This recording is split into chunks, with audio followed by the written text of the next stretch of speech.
अगर हमारे मंदिर में कोई आता है तो हम उसके कपड़ों पे टिप्पणी नहीं करते, क्योंकि ये जो आंखें हैं ना, कहते हैं कि उसको सही देखते हैं, कि पवित्र नजरों से देखते हैं दूसरे के बहन बेटियों को, उनके अंगों की चर्चा नहीं करते हैं।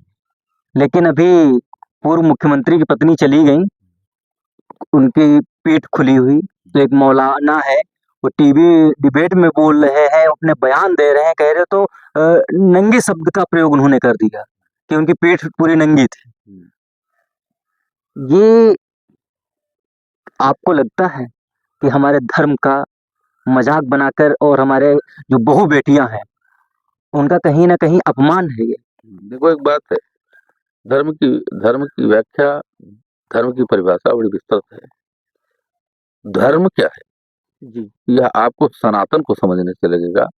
अ, इसकी विशालता, इसकी सार्वभौमिकता, इसकी व्यापकता आपको तब समझ में आएगी, और इसकी सामर्थ्य जब आप सनातन को समझेंगे। बाकी जो भी हैं, तो हम मानते हैं कि उनकी उनके प्रति निष्ठा कैसी है और उनका विचार कैसा है।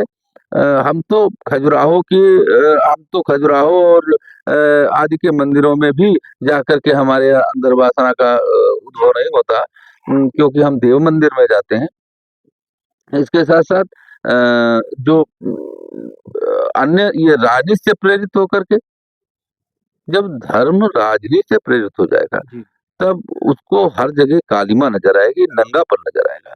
लेकिन जो धार्मिक है, जो धर्म के प्रति मतलब अपनी ऊर्जा लगाते हैं, जो धर्म के प्रति समर्पित हैं, तो उनके बगल में भी यदि कोई ऐसा खड़ा होगा जो अर्धनग्न होगा अथवा नग्न होगा, तो उस समय तो उनका एक मौलिक सिद्धांत है कि जननी सम जानो पर नारी, जी। धन पराओ बिस्ते बिस भारी। उस सिद्धांत को मानने वाला फिर अपने बगल में खड़ी देवी को वो कैसे नंगा देखेगा? क्योंकि उस सिद्धांत पर, और जिनका सिद्धांत है नंगा देखना, तो थोड़ी-सी पीठ दिखने में क्या है?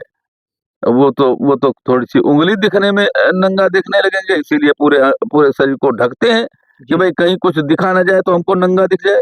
तो जिनकी वृत्ति ही नंगा देखना है, उसको क्या करेंगे? लेकिन हम ऐसा नहीं मानते।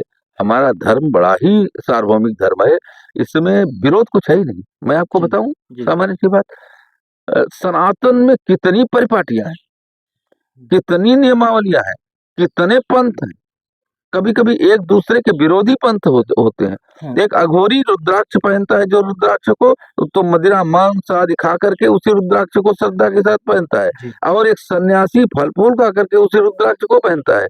लेकिन जिसके गले में रुद्राक्ष है, जनता की और समाज की दृष्टि उसके पर श्रद्धा के साथ ही पड़ती है। उसके अपने-अपने कर्म हैं, उसकी अपनी-अपनी साधना पद्धति है, अपने-अपने पंथ हैं। लेकिन इतना विरोधाभास है, और फिर भी हम सभी एक हैं। एक। फिर भी हम सबको स्वीकार करते हैं। तो स्वीकृति का धर्म है। 33 करोड़ देवताओं के होने के बाद भी हम मजार के ऊपर चादर चढ़ाने जाते हैं। इसको आप सही मानते हैं देखो, कि यह मजार के मैंने ऊपर बताया चादर हमारी चादर चढ़ा देना? क्योंकि वो तो कहते नहीं कि मंदिरों का प्रसाद तक नहीं खाते हैं, और लोग जाकर के वहाँ चादर चढ़ा देते हैं, और चादर किसके ऊपर चढ़ाते हैं वो भी उल्लेख बहुत अच्छी तरीके से है। देखो, एक बात है, यह हमारी सार्वभौमिकता है, यह हमारी धार्मिक स्वतंत्रता है कि हम प्रतिबंधित नहीं हैं, जी।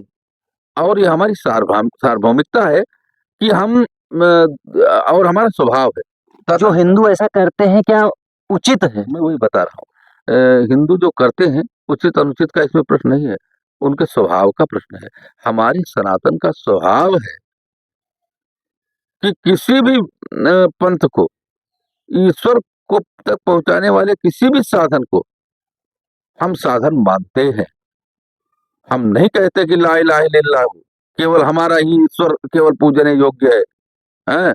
और सब कत्ल कर देने वाले योग्य है। केवल मोहम्मद रसूलुल्लाह, केवल हमारा ही रसूल जो है वह मार्गदर्शक हो सकता है, दूसरा नहीं। हम ऐसा मान नहीं पाए, क्योंकि हमारे यहाँ सैकड़ों, हज़ारों, लाखों मार्गदर्शक आए। हमने उनका अनुगमन किया। आपका गुरु श्रेष्ठ है, हमारा भी गुरु श्रेष्ठ है। हम आपके गुरु की अवहेलना नहीं कर पाए आज तक। क्योंकि हमारी मान्यता ऐसी नहीं है। इसीलिए हम ईसाई, पारसी और मुस्लिम सबको अपने में एब्जॉर्ब कर लेते हैं, सबको स्वीकार कर लेते हैं, लेकिन हमारी निष्ठा अपने धर्म के प्रति है। यह बात सत्य है कि हमें प्रयास करना चाहिए कि मज़ारों पर चादर चढ़ाने के लिए नहीं जाना चाहिए, लेकिन हमारी दृष्टि उस मज़ार को अपमानित करने की नहीं हो सकती। उस मस्जिद को मतलब गंदी दृष्टि से देखना हम नहीं चाहते, क्योंकि हमारे सनातन का स्वभाव ऐसा नहीं है। हम तो सबको स्वीकार करते चलते हैं।